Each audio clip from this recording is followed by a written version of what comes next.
Salut à tous, bienvenue sur la Marvel JCE TV et je vous retrouve aujourd'hui pour l'Open the Box du corset, plus précisément les cartes protection du corset. Alors, qu'est-ce que ça fait ces cartes protection? Eh bien, non seulement on va être plutôt sur la caractéristique protection des héros, donc celle qui absorbe les dégâts avant de les subir, donc qui empêche les dégâts d'atteindre notre héros, mais aussi, et ça c'est quelque chose à laquelle je ne m'attendais pas spécialement quand on m'a juste dit le nom de la classe, c'est que dans cette classe, on va avoir de l'annulation de traîtrise. Donc, pour rappel, hein, le jeu ce sera un peu comme dans Arkham ou dans le Seigneur des Anneaux, on va piocher des cartes du deck de rencontre, donc qui sont des cartes négatives. Chaque joueur va en piocher une à son tour, et on n'a pas vraiment le choix que de subir l'effet, sauf si on a des cartes qui permettent d'annuler, des cartes de joueurs, donc dans son jeu, qui permettent d'annuler ces cartes négatives. Voilà, donc on va passer en vue les cartes protection. La première carte, c'est une amélioration qui coûte 1, et c'est la veste blindée, je pense, hein, on va traduire ça comme ça. Encore une fois, désolé, mais on n'a que les visuels en anglais, donc on va faire avec ça. Ça dit, jouer ceci sous le contrôle de n'importe quel joueur, maximum 1 par joueur, le héros gagne plus 1 en défense. Voilà, il y avait la même dans la classe justice, pour ceux qui ont déjà vu la vidéo. Que dire c'est très bien, pour autant qu'on veuille jouer là-dessus, pour autant qu'on assigne un héros à la défense. Ce qui va pas forcément être quelque chose d'évident à prendre comme rôle. Ce que je veux dire par là, c'est que d'après ce qu'on a compris du scénario, des scénarios en tout cas, pour gagner, il faut tuer le grand méchant. Donc, finalement, ça se résume à pour gagner, faut attaquer. Voilà. Mais pour ne pas perdre, il faut empêcher le grand méchant d'arriver à accomplir sa tâche maléfique. Donc, la deuxième caractéristique, qui est ce que j'appelle la volonté, à défaut d'avoir la traduction, va être utile aussi. Maintenant, la défense est beaucoup moins évident. C'est-à-dire que on va pouvoir prendre des attaques pour les copains, mais bon, c'est pas quelque chose qui est évident comme rôle, je veux dire, surtout dans une partie à 1 ou 2 joueurs. Donc voilà, ce plus 1 de défense, pourquoi pas maintenant. Enfin, vous savez quoi, on va passer en revue toutes les cartes et on fera le débrief sur cette réflexion après. Alors ensuite, on a un allié qui est Black Widow, un allié unique qui coûte 3, qui a 2 de volonté, 1 d'attaque, qui a 2 points de vie, qui a les traits Shield et Espion. Interruption, quand une carte est révélée du deck de rencontre, incliner Black Widow et dépenser une ressource mentale. Annuler l'effet de la carte révélée et défaussez-la. Ensuite, révélez-en une autre. Ben voilà, c'est typiquement ce dont je vous parlais. On a un allié qui, en soi, qui coûte 3 pour 2 points de vie, avec des stats de volonté d'attaque. Bon, 2 de volonté c'est honnête, mais 1 d'attaque c'est trop peu. Cependant, donc là sans la capacité, ça ne justifie absolument pas le coût de Black Widow. Cependant, sa capacité d'interruption, si vous ne l'utilisez pas, elle sera disponible toute la partie. Donc si vous n'utilisez pas Black Widow, ce que je veux dire, c'est que vous pouvez jouer Black Widow en tant que juste en ayant pour idée de la laisser là. Et du coup, elle est disponible si vraiment il y a une attaque qui devrait vous tuer, mais je veux dire, en cas d'urgence, elle peut faire un bouclier, on peut l'envoyer se faire tuer, voilà. Maintenant, c'est potentiellement une annulation de la carte de rencontre. Alors, certes, elle est remplacée, mais bon, si vous avez, je ne sais pas moi, votre Némésis qui doit popper, et c'est pas du tout le moment parce que vous n'êtes pas apte à le recevoir, ben, ça peut être très bien de remplacer la carte de rencontre, ou je ne sais pas moi, si on a une carte bien sale qui vous fait avancer l'agenda alors que vous êtes un peu limite, et voilà, ceci vous donne une chance supplémentaire. Donc, je pense que ça, c'est vraiment pas mal. Euh, mais c'est un allié qui va pas forcément se jouer pour faire des actions entre guillemets habituelles d'alliés, c'est-à-dire aller réduire la menace de l'agenda ennemi ou attaquer. Certainement pas attaquer avec Black Widow, mais plutôt pour ses capacités et dans l'optique de la laisser en jeu. Alors ensuite, contrepoint, on va dire ça comme ça, c'est un événement qui coûte 0, qui est le trait attaque, et qui dit réponse après que votre héros défend une attaque ennemie, faites des dégâts à cet ennemi égal à votre valeur d'attaque. Ah, bah ça, franchement, c'est une très bonne carte dans l'archétype protection. Parce que je vous disais au début de la vidéo, mais protection, oui, ok, on défend, mais et ça ne fait pas gagner la partie. Ben voilà, des cartes comme ceci permettent vraiment d'aller dans la bonne direction, d'aller dans la direction pour gagner la partie en fait. Et je trouve ça pas mal parce que ça, l'air de rien, ceci, ça permet de faire comme si on avait deux actions, l'action de défendre pour réduire le nombre de dégâts qu'on va se choper et attaquer derrière. Donc c'est vraiment une très bonne carte. En plus c'est gratuit. Que veut le peuple? Que veut le peuple? Rester derrière moi, c'est un événement qui coûte 1 et qui dit interruption de héros. Donc il faut être en forme héros pour le jouer. Quand une carte traîtrise est révélée du deck de rencontre et annuler son effet quand révélé. Et à la place, le méchant vous attaque. Eh ben, moi je dois dire que j'aime bien. En fait, ça permet vraiment de jouer sur vos forces. C'est-à-dire que, encore une fois, vous n'avez pas de quoi supporter ce que va faire cette carte.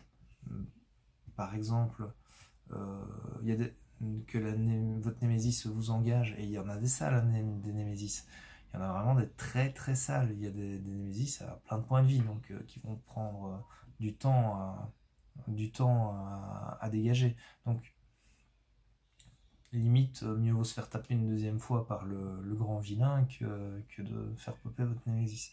Donc cette carte, je pense, elle est vraiment très bien.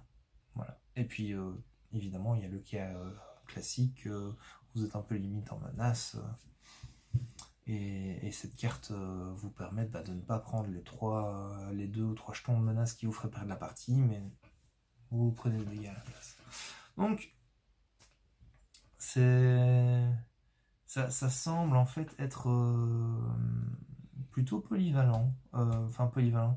Ce que je veux dire, c'est qu'on équilibre un petit peu cet aspect protection, me semble équilibrer le jeu entre la menace qui avance et les dégâts qu'on prend ou qu'on peut défendre du coup.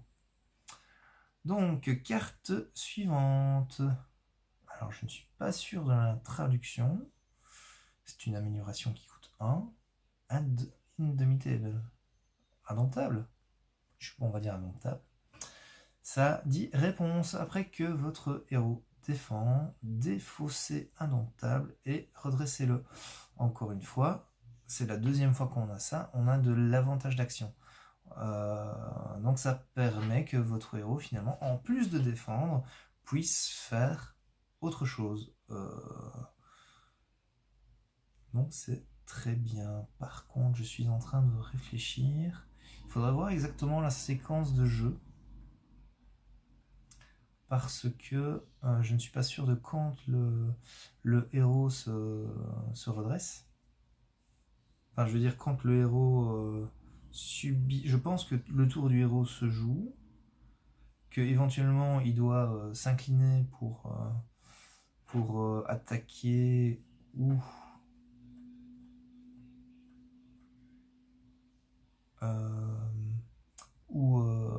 diminuer la menace ennemie.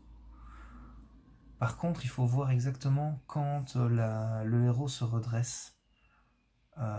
Est-ce qu'il se redresse avant que l'ennemi l'attaque, donc à la fin de son tour, par exemple? Et du coup, si vous voulez... Comment dire En fait, ce que je veux dire, c'est que si le héros se redresse à la fin de son tour, et puis qu'après c'est le tour de l'ennemi, cette carte est vraiment géniale, parce que ça veut dire que comme vous vous redressez à la fin de votre tour, vous avez l'opportunité d'attaquer pendant votre tour. Ensuite, pendant le tour de l'ennemi, vous avez l'opportunité de défendre et éventuellement d'être incliné. Et donc dans ce cas-là, la carte ici est vraiment super, parce que ça veut dire que non seulement vous avez défendu pendant le tour de l'ennemi, mais vous serez toujours debout pendant votre propre tour, pour attaquer ou faire d'autres choses. Donc, si c'est bien comme ça que ça se passe, cette carte est vraiment géniale. Voilà. Carte suivante, bah oui, Luke Cage. C'est très très logique de le retrouver ici dans l'aspect protection, dans la classe protection. C'est un allié qui a 5 points de vie. Ça doit être un de ceux qui a le plus de points de vie, qui coûte 4. Il a également robustesse. Alors robustesse, ce que ça veut dire, c'est que la première fois que Luke Cage se fait attaquer, il ignore tout simplement l'attaque. Donc une attaque à 10, il s'en fout. Il ignore tout purement et simplement. Donc on a ici potentiellement un allié qui peut faire, on va dire, 2 défenses et 8 dégâts. Parce que sa stat de volonté, pour moi, elle n'est pas très, très intéressante. Donc vraiment, au vu de son coup, je trouve que c'est un très très bon allié. Alors ensuite, équipe médicale, c'est un soutien qui coûte 3. Alors, ça a 3 compteurs. Et ça dit action, incliner l'équipe médicale et retirer un compteur, un marqueur. Soigner 2 dégâts d'un personnage allié. Ouais. Eh bien, je dois dire que ça reste à voir. C'est dans l'esprit protection, hein. Ça, c'est thématique, il n'y a pas de souci. Maintenant, je suis un peu plus dubitatif sur celle-ci que sur les autres. Parce que j'ai l'impression que si on veut vraiment se soigner, on va plutôt se mettre en mode alter ego. Et là, c'est du 4 soins en tour. Donc j'aurais préféré peut-être quelque chose qui, je ne sais pas, qui permette de gérer plus la menace, mais à la place de ceci, puisque quand on sera en alter ego, qu'on se soignera, eh bien la menace avancera. Maintenant, ceci dit, c'est une carte thématique. Je pense que c'est pas la meilleure carte de la classe, mais il faut reconnaître que c'est thématique. Donc à voir. Bon, pour l'instant, de toute façon, avec juste les cartes du corset, quand vous allez jouer une classe, vous n'allez pas avoir des masses de choix. Et je pense que vous limite toutes les cartes de classe. Alors vous n'êtes pas obligé de les mettre toutes, mais bon. Disons que vous n'avez pas beaucoup de latitude, c'est vraiment une carte que vous n'aimez pas. Ici, je ne dis pas que j'aime pas la carte, je dis juste que je pense qu'on va très vite la remplacer au fur et à mesure que le pool de cartes va sortir.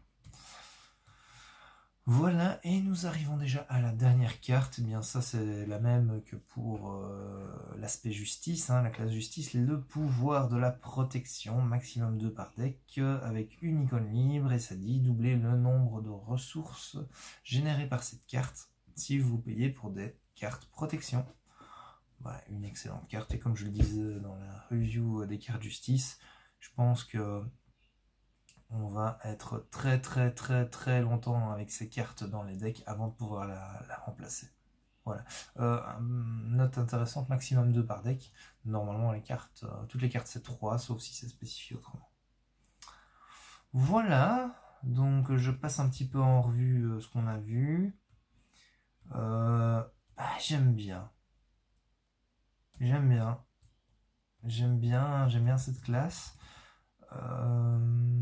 Les plus intéressants, c'est certainement Rester derrière moi, Black Widow, Luke Cage, Indomptable, et contrepoint, contre-attaque. Ouais, pour moi, ce sont des options, tout ça, ce sont des options intéressantes. Et ça fait un petit peu d'attaque malgré tout. On n'est pas que dans... En fait, je trouve que ceci est plutôt... Comment dire? Autant la classe justice, bah là, c'est anti-menace. La classe agression, on fait des dégâts, voilà. Autant ici, je trouve qu'on est sur un peu de gain d'action, du cancel. Oui, c'est vrai qu'il y a des cartes qui boostent la... En fait, finalement, il n'y a qu'une seule carte qui augmente votre défense. C'est la veste blindée. À part ça, il n'y a rien d'autre qui booste votre défense. Tout le reste, c'est lorsque vous défendez, vous gagnez une action supplémentaire. En gros, hein, je schématise ici. Des alliés qui sont plutôt soit super résistants, soit qui vous annulent la menace. Des événements qui annulent... un événement en plus qui annule la menace. Et ouais, il y a l'équipe médicale, mais ça, comme j'ai dit, ça va vite être remplacé. Donc on est plutôt ici dans quelque chose, dans le gain d'action, dans le ok, je défends, mais je peux aussi faire autre chose. Donc finalement, je vous ai dit j'ai commencé une réflexion au début de la vidéo, je la termine ici. Au final, cet aspect protection me semble pas mal enveloppé parce que ce n'est pas juste je suis là et je défends à 17 et je ne fais que ça. Les cartes ici vous permettent de faire autre chose que de défendre à votre tour. Et en plus, en effet Kiskou, on a quand même de l'annulation des cartes de rencontre qui est toujours appréciable dans des jeux de cartes qui ont un deck de rencontre avec des effets négatifs. Voilà, donc je pense que ici, la classe protection, ce sera peut-être à jouer, ce sera peut-être plus subtil à jouer que de l'agression de la justice. Voilà. Et donc ça m'intéresse beaucoup. Voilà. Bah écoutez, je pense qu'on a fait le tour pour cet aspect, cette classe de protection. Bah écoutez, je vais vous laisser ici. Ce sera Shep qui fera les trois vidéos pour l'agression, le commandement et les cartes neutres.